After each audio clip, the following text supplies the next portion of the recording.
Permítame ser un poco más preciso. Para empezar, recordar mi definición de globalización de hace algún tiempo ya, como es un proceso, el proceso de articulación de las actividades estructurantes de todas las sociedades, no de todas las actividades, sino de las actividades estructurantes de todas las sociedades, en redes planetarias que tienen la capacidad tecnológica, organizativa e institucional de funcionar como una unidad en tiempo real. Y en este sentido, esta globalización es relativamente nueva, simplemente porque las tecnologías de esta globalización son nuevas, porque la capacidad de manejar volumen, intensidad y complejidad de estas redes es infinitamente superior. Mi ejemplo típico es que, claro que la globalización existe en cierto modo formalmente desde hace mucho tiempo. Incluso hay un libro que se llama Conectividad en la Antigüedad, que muestra que hace 5.000 años el mundo estaba globalizado en redes de comercio y de intercambio de todo tipo. Pero no eran las mismas redes porque la tecnología de las redes no era la misma. Y claro que América Latina estaba conectada mundialmente en el siglo XVI con España y con otros países, pero la principal conexión, materialmente hablando, con España era un convoy una vez al año que llegaba a Callao y volvía. Traía misioneros y tropas y burócratas y se llevaba las riquezas de América Latina. Por tanto, es algo distinto de la conexión en tiempo real de circuitos financieros, de producción de bienes y servicios, de intercambios de todo tipo que se produce hoy día. En cierto modo, yo diría que la globalización es la expresión más directa de una estructura social nueva en la que estamos viviendo en todo el mundo, que es lo que he llamado e investigado hace tiempo como sociedad-red, es decir, una sociedad en que las actividades estructurantes están basadas en redes de comunicación interactiva, basadas en tecnologías de información y comunicación de base microelectrónica, en redes de comunicación interactiva en todos los ámbitos de la vida social. Y como las redes no tienen fronteras, una sociedad-red se estructura globalmente.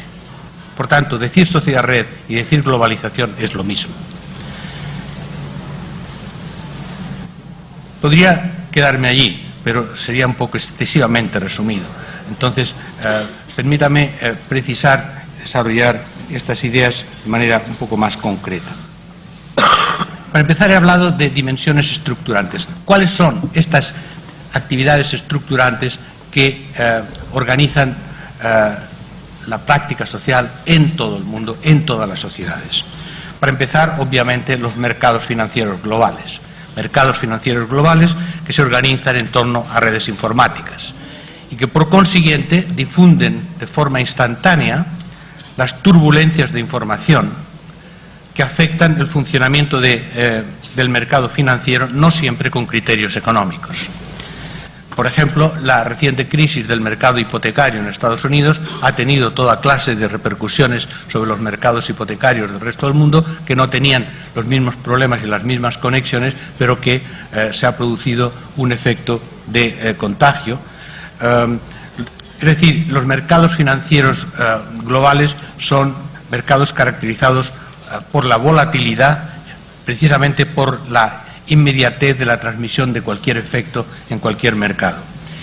De hecho, la conexión entre crisis financiera y crisis inmobiliaria es la más explosiva de las burbujas financieras, y este tipo de conexiones se transmiten rápidamente por las redes de los mercados financieros globales. Esto es uno de los primeros y fundamentales formas de articulación de la llamada red global en el mundo. Si vivimos en una sociedad capitalista en el conjunto del planeta, si el capital es global, estamos globalizados. Pero estamos globalizados de forma muy específica, que son esta red de mercados financieros. Lo mismo en la producción y distribución de bienes y servicios. La estructura productiva hoy día está descentralizada en el conjunto del mundo y no es simplemente la famosa división del intercambio desigual en que se descentraliza la manufactura, pero los servicios informáticos o los servicios financieros siguen articulados a nivel central. No es así. Hoy día la industria del software en países como India es una parte integrante de la industria del software en Estados Unidos. De hecho, los empleos que se han perdido en Estados Unidos en software en proporción son mayores que los empleos que se han perdido en algunas de las industrias manufactureras tradicionales como el acero, porque curiosamente la siderurgia ahora en Estados Unidos está boyante, mientras que la informática está decadente. Es decir, que lo importante no es que unos países ahora producen unas cosas y otros no, es que todos los países están en una red de producción, distribución y gestión de cualquier tipo de actividad productiva de bienes y servicios, incluidas actividades primarias, actividades extractivas, actividades manufactureras, actividades de información.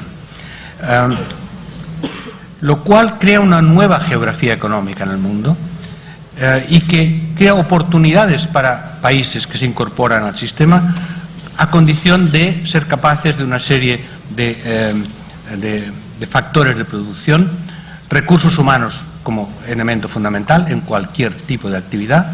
Chile ha demostrado que una agricultura de tipo intensivo y con capacidad de marketing, con capacidad tecnológica, no tiene por qué ser menos competitiva que una manufactura o una industria informática.